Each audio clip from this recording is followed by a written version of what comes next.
भाजपा सांसद निशिकांत दुबे की supreme court पर की गई टिप्पणी पर कांग्रेस सांसद प्रमोद तिवारी कहते हैं, लोकतंत्र के लिए इससे ज्यादा मुश्किल कुछ नहीं हो सकता था। आम आदमी पार्टी को सुप्रीम कोर्ट पर भरोसा है। यह कौन लोग हैं जो भारतीय जनता पार्टी के हर ऐसे मिशन को नेतृत्व करते हैं।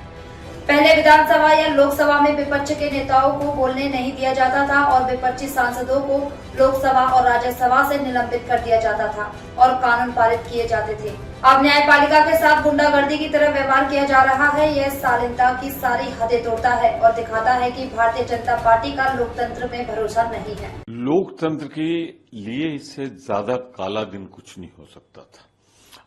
आम आदमी का विश्वास सुप्रीम कोर्ट में है, सर्वोच्च न्यायालय में है, अदालतों में है।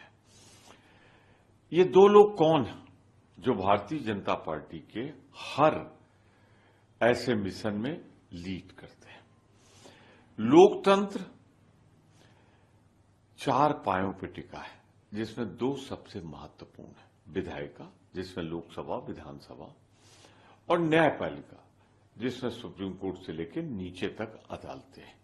अब हालात यहां तक पहुंच गए कि पहले आप विधानसभा में या लोकसभा में विपक्षी नेताओं को बोलने नहीं देते। बोलना तो छोड़ दीजिए, अगर उन्होंने अपनी विरोध की आवाज उठाई तो साक्षी है भाजपा सरकार की गवर्नमेंट के दौरान लगभग 150 सांसदों को लोकसभा और राज्यसभा से सस्पेंड करके कानून पारित करा लिया गया।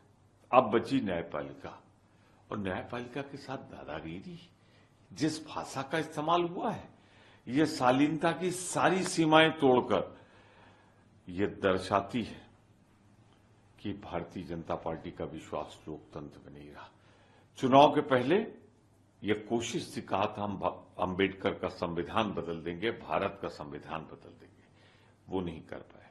क्रोनोलॉजी देखिए, पहले संविधान बदलेंगे, फिर पार्लियामेंट में लोगों को बोलने नहीं देंगे, बाहर निकाल के अपना विधेयक पारित करा लेंगे, और अब तो हद हो गई। सरेआम गालियां दी जा रही सुप्रीम कोर्ट, सर्वोच्च न्यायालय को। भारतीय जनता पार्टी के इशारे पे ये हुआ है। मैं ये इल्जाम लगाता हूं, अगर नहीं हुआ होता तो इन दोनों के खिलाफ कार्रवाई हो गई होती। तो कुल मिलाकर भारतीय जनता पार्टी लोकतंत्र खत्म करना चाहती है, और हम सब लोकतंत्र के साथ हैं, भारत के संविधान के साथ हैं। अंतिम क्षण तक इस लड़ाई को जारी रखें।